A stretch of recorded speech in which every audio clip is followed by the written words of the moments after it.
When you really break it down, there is absolutely no mandate whatsoever for either strike. Nurses, in terms of the Royal College of Nursing, 54% of just a 61% turnout voted in favour of the strike action. Unison, just 26% of their ballot voted in favour of strike action. So the idea that there is some kind of nationwide poverty crisis amongst lower level NHS staff is absolute, complete and utter rubbish.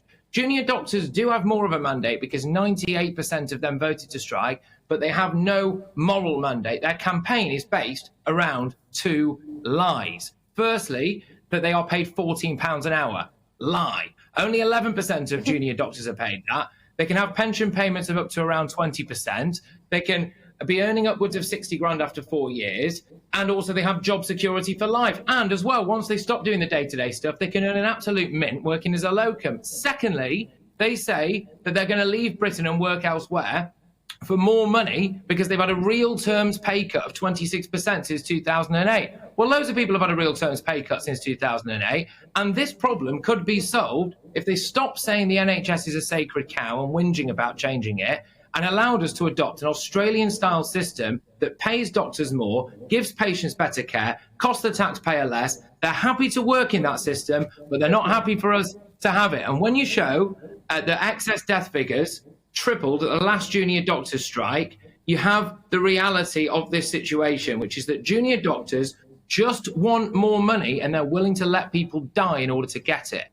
Paul, are NHS workers exaggerating the dire straits they're in simply for more pay? They're willing to see patients' lives put at risk.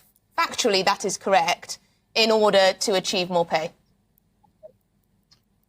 Well, junior doctors, I believe, start on around £29,000 a year. Now, some years ago, that would have been a fairly decent salary. Nowadays, actually, it's a struggle for people. If you are somebody with a partner, a wife, a husband, a family, if you're living in one of the major cities, for example, where the cost of property is astronomical, it's extremely difficult to get by on that sort of salary. The fact that they are junior doctors and are professional people doesn't mean that the bills come in any less, and doesn't mean that the prices are any cheaper when they go into the shops. But, you know, what I would like to see, actually, is some people concentrating on the unfairnesses within the economy, which are persuading people like junior doctors to take strike action. Why don't we ever focus on people at the other end of the scale? Why don't we look at the fact that city bonuses are surging at the moment? Why don't we look at the fact that executive pay in a cost of living crisis is going up handsomely? Why don't we look at the fact that some of our corporations are registering record profits, that our banks are recording record profits as a result of the rising interest rates? Why don't we actually concentrate on those people, the few people at the top? Why do we always pick on people at the lower end of the scale? That seems to me to be inherently unfair.